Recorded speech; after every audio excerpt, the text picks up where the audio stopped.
तो भाई स्वागत आपका वंश प्रवृत्ति के एक और नई वीडियो में। आज जो मेरे आगे गाड़ी खड़ी है ये है मर्सिडीज़ की GLC। ये डीजल वेरिएंट है GLC 220D। इसमें आपको 2000 सीसी का इंजन मिल जाता है जो कि जनरेट करता है 194 bhp पावर और 400 Nm का टॉर्क।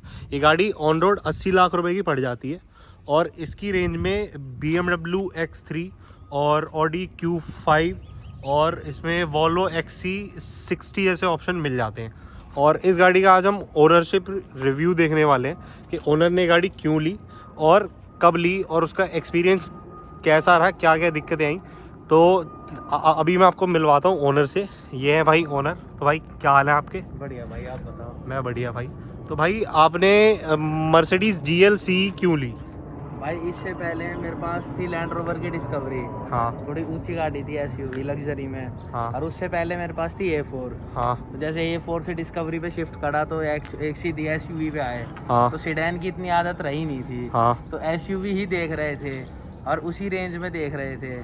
तो हाँ। बढ़िया गाड़ी है। BMW की X3 थी। हाँ। X3 मेरे को इतनी बढ़िया लगी नहीं X5 के कंपैरिजन में। हाँ। और X5 इससे थोड़ी ज़्यादा एक्सपेंसिव थी। हाँ और वॉल्वो भी देखी थी, पर वॉल्वो की वही बात है, रीसेल इतनी नहीं है, इतनी मार्केटिंग नहीं है। हाँ तो सबसे बड़ी ऑप्शन। और Q5 में भी गए थे तो Q5 पहले किसी के पास थी भी रिलेशन में, और उसकी ना पिछली सीट इतनी कंफर्टेबल नहीं है जितनी इसकी है। तो ऑप्शन में ये बची तो यही ली। तो भाई आपने ये तो बता दिया कि आपने BMW X3 और Audi Q5 क्यों नहीं ली, तो आपने ली कब थी गाड़ी? भाई ये मैंने ली है जुलाई 2022 में, 10 जुलाई 2022 को इसकी डिलीवरी ली थी। हाँ और बुकिंग कर हुई थी इसकी मेरे हिसाब से 15 जून के आसपास। तो इसमें आपको कोई वेटिंग पीरियड देखने को मिला? वेटिंग पीरियड नहीं था भाई। दिल्ली में तो देखो गाड़ी थी नहीं। हाँ ये गाड़ी आई है मेरी हैदराबाद से। हाँ। तो बस वही था, दिल्ली में से नहीं, मैंने हैदराबाद से गाड़ी ली। तो ऑन रोड आपको ये पड़ी कितने की? भाई वैसे ये ऑन रोड देखी जाए दिल्ली में 80 लाख रुपए की पड़ती है। हाँ, लेकिन 80 मुझे लाख। कुछ डिस्काउंट मिल गया था। कितने की पड़ी? मेरे को ये अराउंड 72 की पड़ गई थी। 72 की पड़ गई। हाँ जी। तो भाई अभी मैं देख पा रहा हूँ आपकी गाड़ी पे ना नंबर बड़ा VIP सा है, हाँ। DL11CD 3333। तो भाई इस नंबर के पीछे की कहानी क्या है? है कि शुरू से ही 3 नंबर रखते हैं। हाँ तो रीजन तो भाई पहले से आखिर है। जैसे दादाजी के पास भी 3133 था। हाँ तो बस वहीं से 3 नंबर चलता आया। हाँ तो हम या तो 0003 रखते हैं या 3333 रखते हैं। हाँ। तो जब सीरीज खुली थी तो ये नंबर के लिए बिड करा था तो ये मिल गया था। तो था कितने का नंबर? इसका बेस प्राइस भाई अपना 150 पड़ता है। हाँ, आपको कितने का पड़ा? वो बस करी बिडिंग जितने का भी पड़ा अपना मिल गया था। अच्छा। हाँ। चलो। और तो आपने भाई ये गाड़ी 71 की ली 70 है ना? 72 की पड़ गई थी मुझे। हाँ। तो भाई आपने एक ऊंचे ब्रांड में जाने की सोची, थोड़ी प्रीमियमनेस लग्जरी में जाने की सोची। तो भाई इससे नीचे आपको फॉर्च्यूनर का ऑप्शन था, क्योंकि फॉर्च्यूनर का टोरा अलग है भाई और फॉर्च्यूनर ऐसी गाड़ी नहीं कोई। तो आपने फॉर्च्यूनर क्यों नहीं ली? फॉर्च्यूनर भाई एक है कजन के पास है, उसकी हाँ। मैंने चलाई थी भाई। हाँ। फॉर्च्यूनर में पहली बात तो इसके जितना कंफर्ट नहीं मिलता। हाँ दूसरा फॉर्च्यूनर नॉर्मल लेने का मन, अगर मान लो नॉर्मल से कुछ अपग्रेड करता है तो लेजेंडर आती है अपने पास हाँ ऑप्शन में। हाँ भाई लेजेंडर 55 लाख रुपए की 4x4 पड़ती है। हाँ 55 लाख रुपए के हिसाब से मुझे वो गाड़ी ढंग की लगती नहीं। 55 लाख रुपए में और भी ब्रांड है, जैसे कि Audi A4 भी हमें 55 लाख रुपए की पड़ती है। हाँ। तो हम वो ले सकते हैं। तो मेरे हिसाब से ये, अगर आपको लग्जरी और कंफर्ट चाहिए तो फॉर्च्यूनर से तो भाई ऊपर उठना पड़ेगा। हाँ भाई चलो ये तो हो गया। अब आपको इसमें क्या बेस्ट लगा? आपको क्या फीचर ने इसे ज़्यादा आपको अट्रैक्ट करे? भाई देखो गाड़ी मैंने देखी नहीं थी, टेस्ट हाँ। ड्राइव लेनी थी। हाँ मर्सिडीज वैसे E200 चला रखी है मैंने। हाँ तो ये पता था गाड़ी चलाने का अलग मज़ा है। हाँ और भाई मर्सिडीज ले रहे हो, इसका मतलब लग्जरी तो आपको गाड़ी के साथ मिल रही है। हाँ और भाई फीचर ऐसा कोई, भाई फीचर वैसे इसमें सारे ही है। हाँ जैसे इसकी सेफ्टी है भाई, बढ़िया सेफ्टी वाली गाड़ी है। इंजन इसका बढ़िया 2000 सीसी का है। पिकअप गाड़ी का बहुत अच्छा है, भगाने के मामले में बहुत बढ़िया है। और भाई जैसे मेरे को सनरूफ का थोड़ा शौक है, पैनोरामिक सनरूफ है इसमें। हाँ अपना चाबी से गाड़ी का बूट वगैरह ओपन कर सकते हो। हाँ जैसे मान लो कुछ सामान हो, चाबी से अनलॉक कर दिया हाँ तो वो भी ठीक रहता है।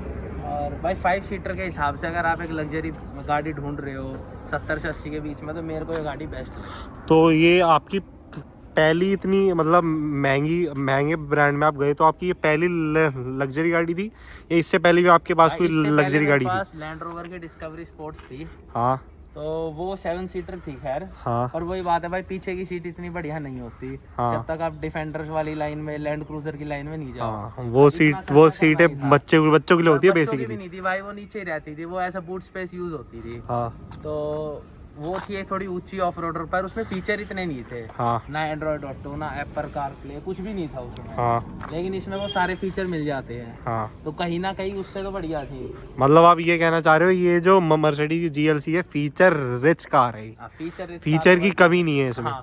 और उससे पहले भाई A4 थी, उस टाइम पे तो एप्पल कार प्ले और एंड्रॉइड ऑटो शायद था ही नहीं। हाँ। वो 2013 में ली थी भाई हमने। हाँ। तो उससे भी फीचर वाइज, इंटीरियर वाइज ये मेरे को थोड़ी बेटर लगी। तो इसमें भाई आपको ना 2000 सीसी का इंजन मिलता है और 194 bhp पावर मिलती है और 400 Nm का टॉर्क मिलता है। वो आपको फील होता है जब आप गाड़ी को भगाते हो तो? सिटी में तो, लोकल में तो नहीं भगा सकते। हाँ। हाईवे में अगर जाते हैं तो ठीक है, हाँ। बढ़िया भाग लेती है। अगर इसको ऐसे भगानी नहीं चाहिए। मैं भी बहुत रेयरली है कि 8 बार चेक करी होगी नई की स्पीड कैसी हाँ। रहती है। मैंने भी कोई बहुत ज़्यादा तेज नहीं चलाई, पर भाई गाड़ी बढ़िया है भागने के मामले में। चलो ठीक है भाई, अब गाड़ी के अंदर आते हैं।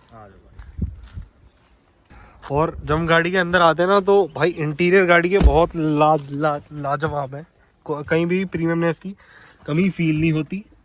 तो भाई अभी मैं बैठा हूँ मर्सिडीज GLC के अंदर, अभी आ गए हैं। तो यहाँ पे ना आपको 260 की टॉप स्पीड देखने को मिल जाती है। और अब ओनर से पूछते हैं कि ओनर ने कितनी भगाई है। तो भाई आपने गाड़ी 260 की यहाँ पे स्पीड लिखी हुई है टॉप स्पीड, तो आपने कितनी भगाई है? भाई देखो 260 तो बहुत ज़्यादा है ना, ऐसी हमारे पास कई रोड है भारत में। हाँ। तो KMP पे था मैं। हाँ। तब मैंने 120 वहाँ पे लिमिट रहती है। हाँ। तो हल्का सा पंजा और दबा के 125 पे गया था। हाँ। 120 के बाद ना एक्चुअली बजने लग जाती है 2-2। हाँ। तो 125 पे जब बहुत ज़्यादा 2-2 हो गई थी, मैंने तभी अपनी गाड़ी स्लो डाउन कर दी थी, क्योंकि भाई ज़्यादा भगाना भी सेफ नहीं है। बस एक बार टच करी 125 और छोड़ दी। उससे तेज भाई भगाने का कॉन्फिडेंस आता भी नहीं रोडों पे, बम्प इतने ज्यादा है। हाँ, सही कह रहे हो। हाँ, तो इसीलिए 125 मैंने अब तक टॉप स्पीड इसकी भगा रखी है। तो भाई अब हमने भगाने की बात तो कर ली, और अगर इसकी ब्रेकिंग की बात करें तो ब्रेकिंग के मामले में कैसी है गाड़ी? भाई बढ़िया है। मतलब आपको कभी ये फील हुआ है कि अगर इतनी स्पीड में जा रहा हूँ और एकदम से कोई इमरजेंसी सिचुएशन आ जाए तो आप गाड़ी को हैंडल कर सकते हो? हाँ बिल्कुल कर सकता हूँ। एक तो ब्रेक इसके बहुत अच्छा रिस्पॉन्स है, दूसरा हाँ। इसमें एक फीचर आता है। हाँ। मेरी गाड़ी जैसे स्पीड में चल रही है, फॉर एग्जांपल 40 भी है। हाँ। अगली गाड़ी भी मतलब एक अपनी कांस्टेंट स्पीड से अचानक से स्लो होती है, तो ये अपने आप बज के इसमें से वो आ जाता है, नीचे एक ट्रायंगल सा बनाता है कि अगली गाड़ी स्लो हो गई है, 2-2 बज जाती है और अपने आप गाड़ी धीरे धीरे ब्रेकिंग भी लेने लग जाती है। मतलब गाड़ी अपने आप ब्रेकिंग ले लेती है। जो मतलब स्लो डाउन अपने आप हो जाती है। जो XUV 700 में फीचर आ रहा है भाई प्रॉपर उसी को है। हाँ। प्रॉपर अडास तो नहीं है। हाँ। हाँ, लेकिन अगली गाड़ी अगर स्लो डाउन हो जाती है या कोई बाइक वाला या कोई पैदल आदमी अचानक से रोड पे आ जाता है तो ये सेंस कर लेती है। तो भाई आपको ये गाड़ी सेफ्टी के मामले में कैसी लगती है? भाई बढ़िया, सेफ्टी के हिसाब से बढ़िया है। हाँ। और एयर बैग भी सारे बढ़िया है, आगे पीछे हर जगह है। और अपना अगर ऐसे वही कोई इसको भाई अचानक से आगे आ रहा है- ग्लोबल एनकैप ने सेफ्टी रेटिंग में 5 स्टार सेफ्टी रेटिंग दी है, तो उसके बारे में क्या बोलना चाहोगे? भाई ठीक है, दे रखी है। 5 स्टार दी है तो कुछ सोच समझ के दी होगी। हाँ। तो 5 स्टार सेफ्टी होगी भाई इसकी, इसका मतलब बढ़िया है। बस सेफ्टी के मामले में है, कॉन्फिडेंस है गाड़ी पे। मतलब आपको गाड़ी को भगाने में पूरा कॉन्फिडेंस आता है? आता है, पर भाई भगाता नहीं हूँ। देखो मैं भी यही कहूँगा, कोई भी ना भगाओ। हाँ। बिल्कुल सेफ नहीं है भगाना। तो भाई आपकी ये गाड़ी टोटल कितनी चल गई? भाई ये 11,111 कल ही चली थी। इसकी वो सब भाई देखिए। तो देखो भाई ये गाड़ी इन्होंने चला दी 11,165 किलोमीटर। तो भाई ये 11,000 किलोमीटर आपने गाड़ी चला दी, तो इसका 11,000 किलोमीटर आपको गाड़ी में बहुत कुछ पता पड़ा होगा, तो इसकी कमियां आपको कोई फील हुई? भाई कमी वैसे वो फीचर भी अच्छा है, पर मुझे कमी लगती है कि भाई इसमें गाड़ी जब भी ऑन करो ये ऑफ करना पड़ता है, ऑटो स्टार्ट स्टॉप। एक्चुअली होता है कहीं भी ब्रेक लगाओ रोड पे कहीं भी तो ये अपने आप बंद हो जाती है। अच्छा। मुझे वो चीज थोड़ी नहीं पसंद। तो हर बार मेरे को ये अनुभव होना चाहिए कि मैं बंद कर दूं तो बंद ही रहे। हर बार मुझे बंद करना पड़ता है, वरना जैसे मैं अभी बंद कर दूंगा गाड़ी बंद कर दूंगा, मैं बाद में स्टार्ट करूंगा तो यहाँ पे स्क्रीन पे लिखा आ जाता है कि आपको दोबारा ऑन करना है या नहीं। तो फिर मैं उसको दबाऊं, तो मेरा मानना ये है कि मैं एक बार दबा दूं तो जब तक मैं ऑन नहीं करूँ ऑन नहीं रहना चाहिए। अच्छा। एक तो ये कमी मेरे को थोड़ी महसूस हुई। दूसरा भाई इसमें वेंटिलेटेड सीट्स नहीं है, जिसमें वेंटिलेटेड सीट्स नहीं आती, वो होनी चाहिए थी। देखो मेरे देखो हिसाब भाई से 80 लाख रुपए खर्च कर रहे हो तो वेंटिलेटेड हाँ, सीट्स भाई मसाजिंग फॉर्च्यूनर में भी आ रही हैं। हाँ मसाजिंग सीट्स दे दी, पर इनने पता नहीं क्यों वेंटिलेटेड नहीं दी, जो कहीं ना कहीं मेरे को थोड़ी सी कमी लगती है। और तीसरी ये लगती है, चाहे यहाँ ले लो चाहे हैंड रेस्ट के अंदर ले लो, इसमें जो चार्जिंग के वो दे रखे C2 लाइटनिंग या हाँ। C2C। अब USB देखी जाए तो ज्यादातर USB रखते हैं, हाँ। तो उसके और इनने जो 12 वॉट का सॉकेट है वो भी यहाँ पीछे दे रखा है। तो मेरे हिसाब से वो एक कहीं ना कहीं ने USB का पोर्ट देना चाहिए था और एक 12 वॉट का सॉकेट आगे कहीं देना चाहिए था। हाँ भाई ये तो आपकी गाड़ी में नहीं, जो जितनी भी मैंने गाड़ी देखी है प्रीमियम सेगमेंट में, उसमें जो आप दिक्कत बता रहे हो ना ये है, जो लाइटनिंग केबल का पोर्ट देते हैं लेकिन कोई भी USB वाला पोर्ट नहीं देते थे। तो ये चीज़ इन्हें देनी चाहिए, अगर कोई एंड्रॉयड यूज़र है तो उसके लिए देनी चाहिए। हाँ। तो भाई ये गाड़ी एवरेज क्या देती है आपको? भाई हाईवे पे तो इसने घर वाले लेके गए थे, कहाँ पे? हिमाचल से वापस आ रहे थे चैल से, तब इसने 22 की भी निकाल दी थी। शो तो करी थी ठीक है, और वैसे अगर लोकल में चलाओ तो 13, 14, 12, 13, 14 दे देती है आराम से। तो इसने भाई हाईवे पे 18 के आसपास, हाईवे पे आपको 18 की दे दी और इसने आज तक आपको 22 की एवरेज दे रखी है और सिटी में आपको 12-13 की एवरेज दे दी, 14 भी दे देती है, बहुत प्यार से चलाओगे तो।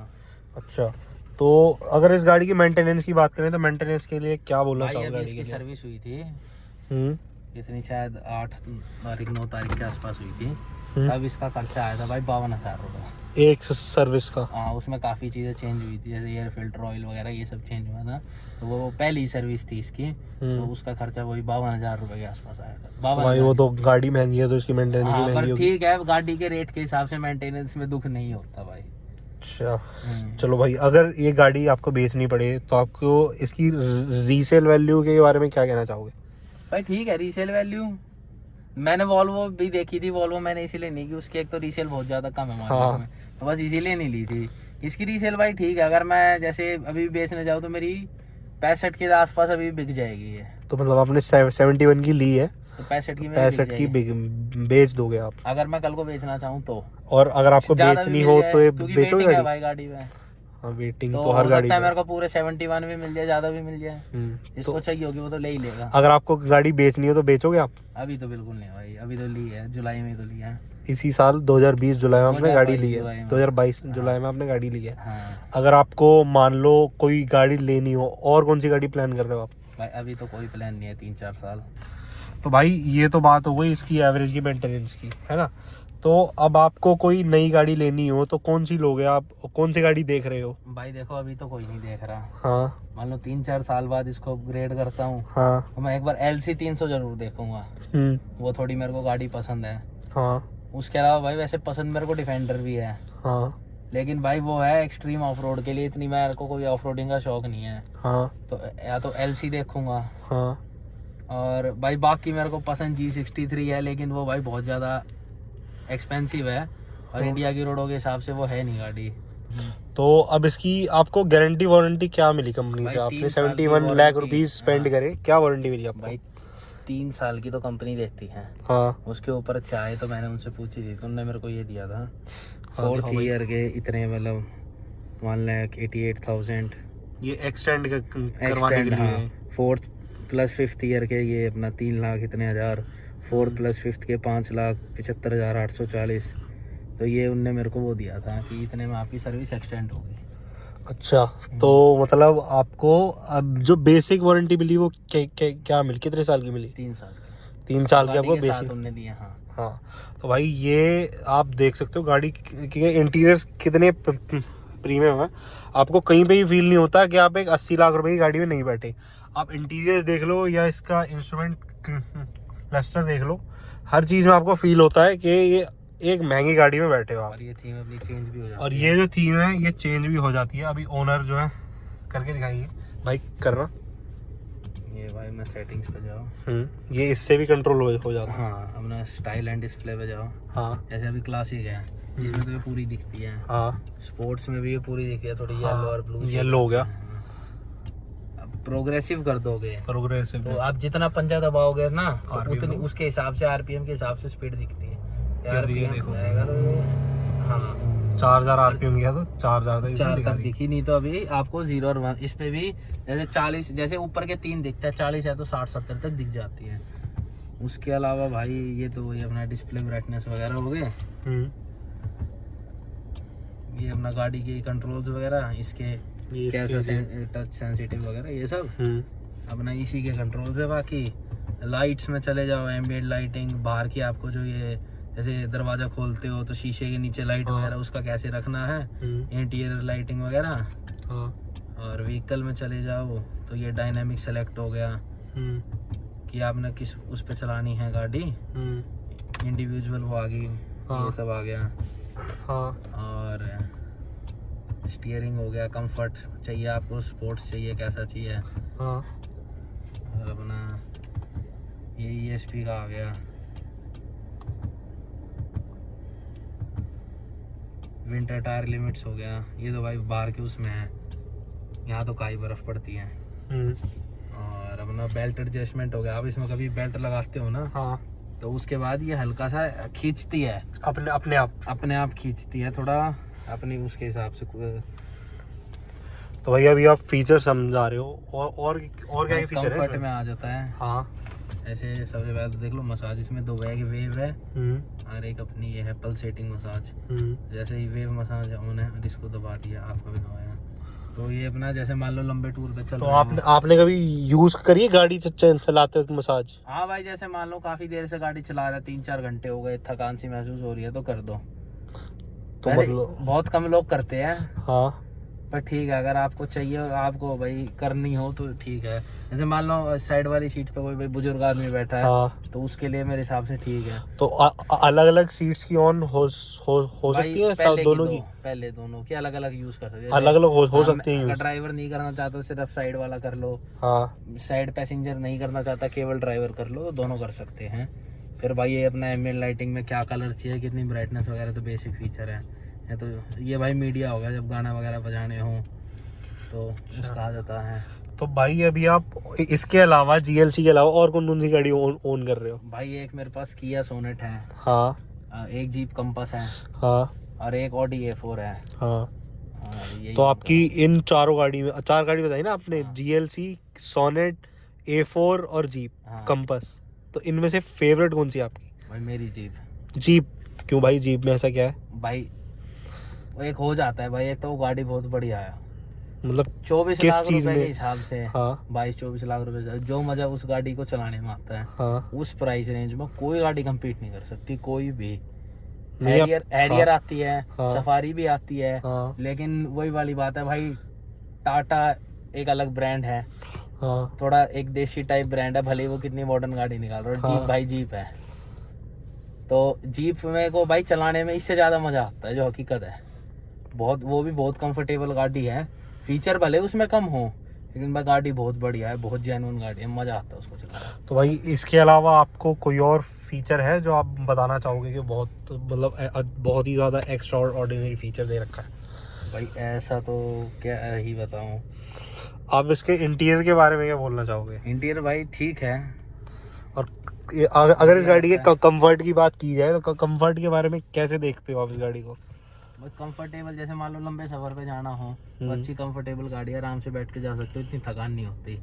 और उसी की जगह मान लो कहीं मैं अपनी सोनेट लेके जाता हूँ तो उसमें कहीं ना कहीं आदमी कहीं एक बार आगे परेशान हो जाता है। तो भाई वो तो होएगा ही। वो 15-16 लाख रुपए की गाड़ी, और कहाँ 80 लाख रुपए की गाड़ी। दूसरा भाई मैं जैसे कहीं A4 लेके जाता हूँ तो बहुत ध्यान से, ब्रेकर आ गया कुछ भी आ गया तो बहुत ध्यान से निकालनी पड़ती है वो। और ये ऊपर थोड़ी ऊंची गाड़ी से निकाल दो, इतना पता नहीं लगता। तो भाई इसमें आपको बॉडी रोल फील नहीं होता, इतनी ऊंची गाड़ी आपकी है? भाई नहीं, आज तक तो देखो ऐसा हुआ नहीं। और हाई स्पीड में अगर आपको कहीं टर्न लेना तो आपको कभी फील हुआ है कि गाड़ी थोड़ी सी रोड को छोड़ रही है? नहीं भाई, ऐसा कभी नहीं हुआ। खैर ऐसा हाई स्पीड में टर्न लिया नहीं, 30-40 की स्पीड में अगर एक आधी बार टर्न लिया हो तो ऐसा कुछ महसूस नहीं होता। और उसी की जगह कोई और गाड़ी होती है तो कई बार डर लगता है कि पलट जाएगी। तो इसमें आपने सबसे लंबी टूर या ट्रिप को कहाँ तक करी है? भाई ये एक हिमाचल गई है सबसे लंबी। हिमाचल में कहाँ पे गए थे? भाई चहल गई थी ये गाड़ी सबसे लंबी। हाँ। उसके अलावा भाई हरियाणा साइड जैसे सोनीपत साइड कई बार लेके गया हूँ इसको, हाँ तो पड़ जाता है मुझे 100 किलोमीटर के आसपास एक साइड। हाँ। तो आपको 100 किलोमीटर आप बीच में ब्रेक ले होते हो, नॉन स्टॉप जाते हो? भाई नॉन स्टॉप ही चला जाता हूँ। तो आपको ये थोड़ी सी भी थकावट फील नहीं होती? थकावट कोई महसूस नहीं होती, हम आराम से चले जाते हैं। अच्छा, तो भाई मतलब ये ओवरऑल गाड़ी भगाने के मामले में, कंफर्ट के मामले में हर बढ़िया बढ़िया है। बढ़िया है मेरे को, हाँ। जिस टाइप की गाड़ी चाहिए मेरे लिए बेस्ट है। आपने इस सेगमेंट में और कोई गाड़ी देखी थी जब आप इसे लेने जा रहे थे? भाई वॉल्वो देखी थी, एक्सी कौन सी? XC60 देखी थी, और XC60 एक सेडान आती है शायद S90। वॉल्वो की? हाँ हाँ एस करके कोई सेडान आती है। हाँ ऐसे हाँ शायद ऐसी है भाई, ध्यान नहीं हाँ। मेरा इतना। वो 2 गाड़ियों की टेस्ट ड्राइव ली थी मैंने, तो उस टाइम सेडान लेने का तो कोई प्लान था नहीं, तो वो तो नहीं हाँ। होगी थी। और एक्सिस बस वॉल्वो ये इसीलिए नहीं ली थी क्योंकि भाई एक रीसेल की एक आदमी कहीं ना कहीं दिमाग में लेके चलता है। हाँ कि नार कल को अगर गाड़ी बेचनी हाँ, पड़े तो अगर उसकी सही resale वैल्यू भी है। अगर चलो इग्नोर कर दो, जैसे मेरे पास जीप है, हाँ, जीप की कोई खास इतनी रीसेल वैल्यू है नहीं उसकी। तब भी रीसेल में कहीं ना कहीं इग्नोर भी करता है। तो भाई एक होता है आसपास किसी के पास, हमने वॉल्वो देखी भी नहीं थी सर्कल में, तो एक थोड़ा कॉन्फिडेंस बिल्ड नहीं हो रहा था वॉल्वो के लिए, तो ये ले ली। तो भाई इसमें आपको इतनी बड़ी सनरूफ, पैनोरामिक सनरूफ दे रखी है, तो इसके बारे में क्या बोलना चाहोगे? कभी इससे बाहर गए हो? हाँ भाई निकला हूँ कई बार मैं ऐसे, तो बाहर तो बाहर, लेकिन जाना नहीं चाहिए भाई। नहीं, मतलब ऐसे खड़ी में निकला हूँ, हाँ चलती में नहीं निकला। जैसे खड़ी हो फोटो वगैरह खिंचवा ली। हाँ और भाई जैसे मान लो कहीं बढ़िया जगह गए हो, फ्रेश हवा चाहिए पहाड़ों वहाड़ों में, तो खोल लो, बढ़िया है। मेरे को सनरूफ का थोड़ा सा शौक है, हाँ। तो मेरे लिए तो ठीक है भाई। तो आपकी जो इससे पहले गाड़ी थी कौन सी थी वो? डिस्कवरी। तो उसमें सनरूफ भाई थी, मून रूफ था, खुलती नहीं थी वो? बस कपड़ा हटता था, शीशा दिखता था। हाँ। तो उसमें भाई वो मजा नहीं था जो इसमें है। अच्छा, मून रूफ कहीं ना कहीं मेरे को थोड़ा खटकता था कि ये शीशा खुलना चाहिए। तो मतलब आपकी ये गाड़ी आपके सारे जो रिक्वायरमेंट्स है उन्हें फुलफिल कर रही है भाई, है ना? हाँ भाई। तो अगर आपको किसी को ये गाड़ी रिकमेंड करनी हो तो आप करोगे? कर दूंगा भाई, बढ़िया गाड़ी है, ले लो भले ही। मेंटेनेंस थोड़ी सी हाई है इसकी। भाई अगर कोई आदमी 70-80 लाख रुपए की गाड़ी लेगा तो मेंटेनेंस कहीं ना कहीं इग्नोर करेगा। देखो हाँ, अगर आप आपने अगर 80 लाख रुपए गाड़ी के ऊपर 70-80 लाख रुपए फूक रहे हो, तो भाई मेंटेनेंस का पॉइंट कहीं ना कहीं तो इग्नोर करना पड़े। तो भाई अगर इसके गियर बॉक्स की बात करें, ये ऑटोमेटिक गाड़ी है और इसके ना यहाँ पर मिल जाते हैं गियर, ये PRNDS है ना? तो आपकी अगर इससे आप इसे भगाते हो तो आपको कहीं पे गियर्स का लैग फील होता है? ये गाड़ी गियर चेंज कर रही है? नहीं भाई ऐसा देखो, अभी तो इको में लगेगा, हाँ, लेकिन मोड है जैसे इसमें मोड कितने आते हैं? कंफर्ट ये भाई इंडिविजुअल, हाँ, स्पोर्ट्स, कंफर्ट, हाँ, और ये अपना इको। माइलेज निकालियो इको पे चलाओ, हाँ। आराम से है कि माइलेज यहाँ से इसके मोड चेंज होते हैं। माइलेज की ज्यादा टेंशन नहीं है तो अपना कंफर्ट पे। हाँ, स्पोर्ट्स अपना भगानी हो तो स्पोर्ट्स पे। स्पोर्ट्स मोड में एवरेज कितनी दे देती है माइलेज? स्पोर्ट्स मोड पे तो भाई कुछ भी नहीं देती, 4-5 एक ही बार चलाई है। और ये कंफर्ट मोड पे कितनी दे देती है? कंफर्ट मोड पे वही 11-12 की एवरेज दे देती है। हाँ 11-12 दे दी। और इको में? इको में तो भाई 13-14 की एवरेज दे देती है। हाँ 15 भी दे देती है। और इको पे बहुत प्यार से हाईवे पे चलाओगे ना, क्रूज लगा के लिमिटेड स्पीड पे 18 तक की दे देती ये डीजल गाड़ी है है। आपकी? डीजल गाड़ी है भाई ये। तो भाई आपकी मतलब सारी रिक्वायरमेंट्स गाड़ी ने फुलफिल कर दी। हाँ। आपको सनरूफ चाहिए, सनरूफ दे रही है। हाँ बस एक Average कमी जो चाहिए, मुझे लगती हाँ। है वो थोड़ी वेंटिलेटेड सीट्स की लगती है। हाँ। पर भाई इतना कुछ देख के थोड़ा दब जाता है वो कि चल कोई नहीं है तो नहीं है। और लुक्स के बारे में क्या कहना चाहोगे गाड़ी के? लुक्स भाई मस्कुलर है, अपनी अच्छी ऊंची गाड़ी है। हाँ, ऊपर से ब्लैक कलर है, दिखने में बढ़िया लगती है। चलो यही था मर्सिडीज GLC 220D डीजल का ओनरशिप रिव्यू। ओनर का कहना ये है कि गाड़ी बहुत बढ़िया है। अगर कोई गाड़ी देख रहा है इस सेगमेंट में तो आप मर्सिडीज GLC को कंसिडर कर सकते हो। और ये वीडियो देखने का धन्यवाद, thank you so much. Subscribe करना ना भूलें, लाइक कर दें, शेयर कर दें।